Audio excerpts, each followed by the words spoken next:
Good afternoon, everyone. We are joined now by Johnny Butler. We'll just go ahead and start with questions.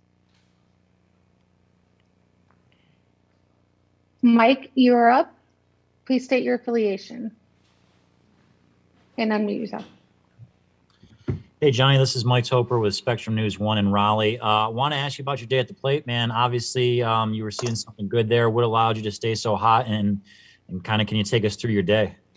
I had a lot of confidence coming in here. I thought I played really, really well the last game against Arkansas. Also, there's a lot of pressure on the pitchers all game because, every time I was up, I think there was runners in scoring position, and I'm always comfortable in those situations knowing that the pressure's on the pitcher. He has to come to me. I thought they did a great job pitching all game long. Their starter, he wasn't missing really much. I think he missed maybe one pitch, and that was the one I was able to get out. We will go now to Alex Sawyer. Please unmute yourself and state your affiliation. Yeah, Johnny, Alex Sawyer with Pack Pride here. There were a lot of NC State fans in the park today, and, you obviously get the home run in the first inning, kind of get exciting. Just what was the emotion like, being in Omaha, having all the fans there and getting ahead early and that big hit? It felt great. Our fans travel so well. I know I got a ton of friends and family here. Some former teammates came to support me. So I had a lot of energy coming into this, and it was just so exciting. Moving on to Andrew Schnitterkert with Inside Pack. Please unmute yourself and ask your question.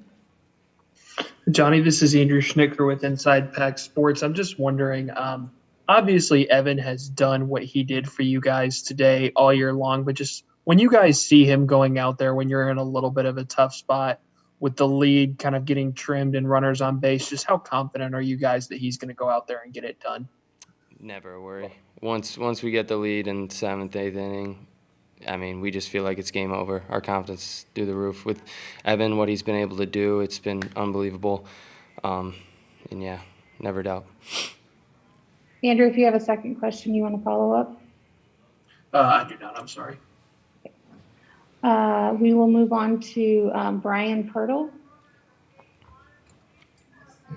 Hi, Johnny. Brian Pirtle with the Technician. You obviously have the opening open the scoring with the home run, but later in the game in the ninth,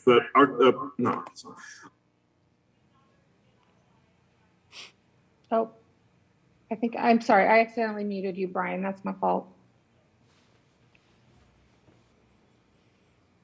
Brian, unmute yourself. You hear me now? Yes, I'm sorry.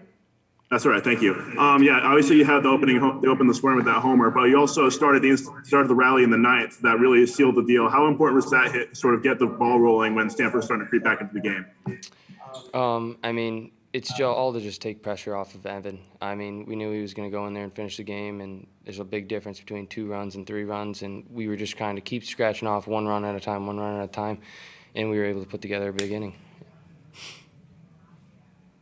Moving on to Evan Bland. Hey, Johnny, you guys hit 2 homers today. Does this park feel like it plays bigger than other venues to you, or is it about kind of what you guys have seen all year? We've definitely seen it. I think the wind was a little friendly today, at least blowing to right field, maybe just a little bit, or just not in from right field. And that's where our 2 were. I thought maybe Devontae was going to get his second one there to left field, but it seemed like that one died a little bit. But, we've played at ballparks like this. We're used to it. And can you maybe just walk us through your home run there? It seemed like you hit it about as hard as you could. What did you see? How did it feel off the bat? Yeah, we had a scouting report coming in. He's really, really good at commanding, every single one of his pitches. So I was kind of just sitting away. We had a hit and run on for the first pitch. Kind of got blown up with the fastball. He came back with a changeup, I think, and that was the one pitch all game that he left over the middle of the plate, and I was able to put a good swing on it. Matt Foster, go ahead. Hey, Johnny, Matt Foster with KETV7 here in Omaha. Have you ever had a game offensively like that since coming to NC State, driving in 5 runs, and let alone to do it in the CWS? I think I've had some, pretty good games, but never in a situation like this and such a big game and big stage. It just felt great. Evan, if you have one follow-up question. If nothing else, we'll let Johnny go on his way. Thank you for joining us, Johnny, and congratulations on the win. Thank you, guys.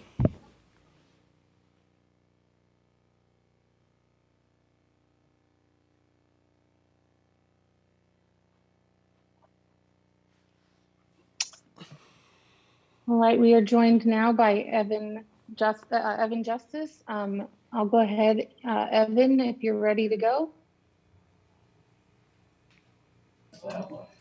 Hey, Evan, congrats on the win. I guess just walk us through, you come in that jam there in middle innings. What's the approach at that point? How were you able to wiggle out of that? Sorry, the end cut out there. What'd you say?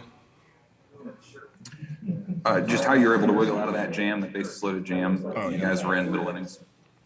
Yeah, I just tried to keep the same approach I always do, is fill up the zone, force contact, throw a lot of strikes. The one thing you don't want to do in that situation is, be out of the zone, give them free bases. So I was just trying to fill it up as best I could. We're going to go to Andrew Schneiderker. Hey, Evan, I'm just wondering, when you guys look at the way that Reed pitched through sixth, and then he obviously kind of comes out there and struggles out there in the bottom of the seventh a little bit, how much when you've seen the start that he's had, do you feel like you want to go out there and try to pick him up and get him out of the trouble there? Yeah, I mean, that's something I always try and do, is just pick up the guy in front of me. We got some great starting pitching here, especially, Reed. He's one of my good buddies, so trying to pick him up. I thought he did a great job today, and I wanted to get him out of that jam, and fortunately I was able to. Alec, do you have a follow-up question? Yeah, I got one. Evan, Alex Sawyer with Pack Pride. You're obviously used to coming into high leverage, high energy situations, but kind of another level today with, 22,000 people, it being the College World Series. Just what's going to your mind as you come into that game and just there's so many NC State fans and just being on the stage? Yeah, just trying to soak it up. This is extremely fun. This is a great environment, and it's the College World Series. This is something we've worked for all year. It's something you dream about your whole life as a baseball player, and to be able to go out there and compete on this stage with these guys we have it's a dream come true, and it's a lot of fun. So I'm glad we came out victorious today. Moving on to Mike Topper. Hey, Evan, Mike Topper with Spectrum News 1 back in Raleigh. Just want to ask, what are your feelings of Coach Avon had said this was a must-win game for you guys, and with your eyes set on Monday, how does it feel just to get win number one under your belt here? Yeah, it feels great. You want to be in this side of the bracket after the first game. I thought offensively came out swinging. They did a great job today. So that's always very helpful as a pitcher. Having that run support we got today was huge. Anybody have anything else for Evan? Thank you, Evan. Congratulations on the win. Have a great night. Thank you very much. Next up, we will be hearing from Coach Avent.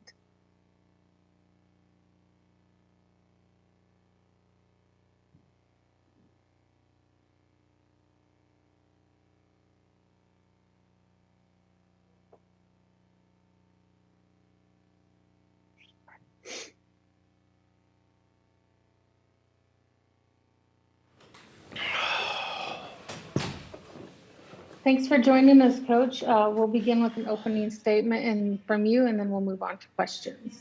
I think we were just played well and fortunate to get off the good start against a pitcher the quality of Brendan Beck, and I think that was good for Reed. Not that anything bothers Reed. I think he had a couple long innings, and I thought we left some men on base, and when they came back and got that 3 spot there in the 7th. All you could think about was the men you left on base, and then we come up in the 9th, and that was a big inning for us. And so just Reed Johnston was Reed Johnston. Evan Justice was Evan Justice, and I just thought some guys at the top of the lineup had big, big days. We'll start with Andrew Schnitterker, if you please. Yeah, Elliot, looking at Johnny, you mentioned the top of the lineup, but looking at Johnny, obviously he's a guy all year for you who's come up in big and big spots. But when you look at some of the big hits that he had today when you guys needed them, just how valuable is it to have a guy you can count on that you just know is going to go out there and get it done with runners in scoring position? You know, he's just a tremendous player. I've said it all year. You know, he's that guy that when you coach him every day and you see him at practice every day and you see how consistent he is, he's a model of consistency in everything he does, base running, outfield play, everything he does. And guys like that sometimes fly under the radar, but I think it's hard for Johnny Butler to fly under the radar. I think people started taking notice of him midway through the season, and he's just a tremendous player who continues to play better and better.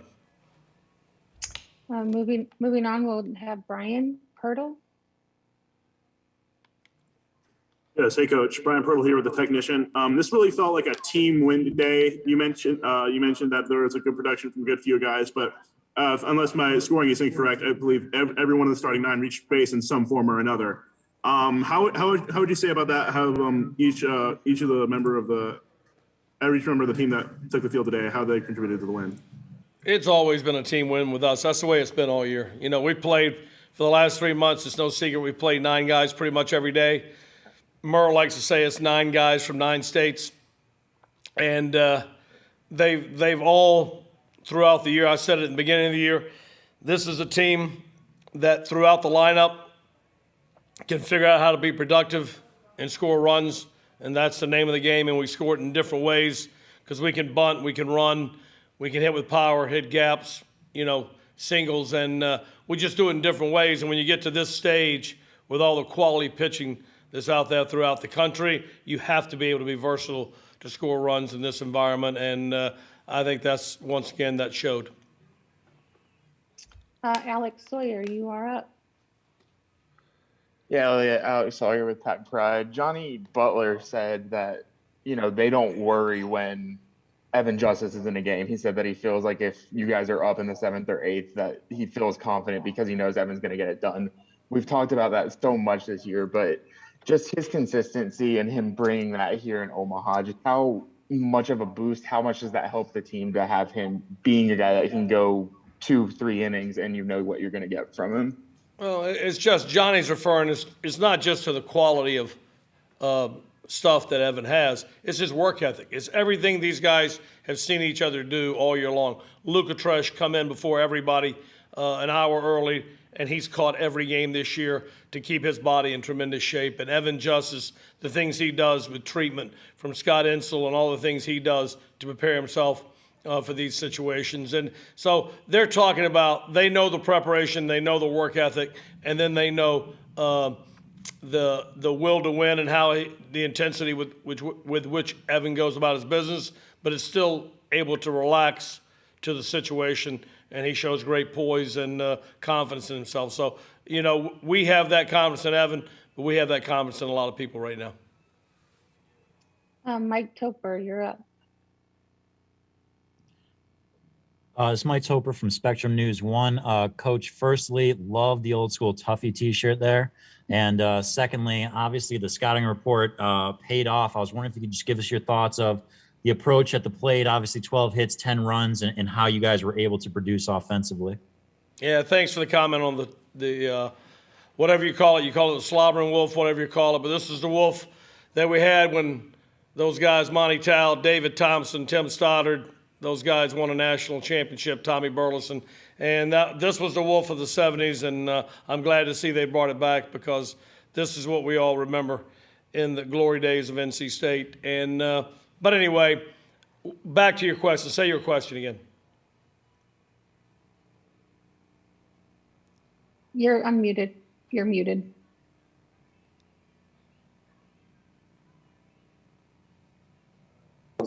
Evan, oh, there you go. Well, this is Evan Blaine with the Omaha World Herald. I'll ask a different one, Coach. You guys hit 2 home runs today. I'm curious, does this park feel like it plays bigger than other venues, or did you expect to continue to hit home runs like you guys have all year? With the ball that Devontae hit, even though I thought he got it off the end of a little bit, when he hit it, I thought it was gone. It kind of reminded me of the ball that Trey Turner left in the ballpark against UCLA back in 2013. But we noticed the ball was carrying a little bit better in BP today, and obviously it carried a little bit better during the game. So this is definitely carrying a little bit better than it has at Omaha from what I remember in 2013. Any other questions for Coach? Oh, Evan? Do you have another question? I No, missed I'm good, just one thanks. question. Okay. If nobody else has anything else, we'll let Coach enjoy the victory today. Thank you. Thank Do you for remember his joining question? us. That guy, I don't remember what it was. You can find a recording of this press conference in the NCAA Digital Hub, Media Hub at www.ncaa.baritone.com, and transcripts are available at www.ncaa.com/transcripts.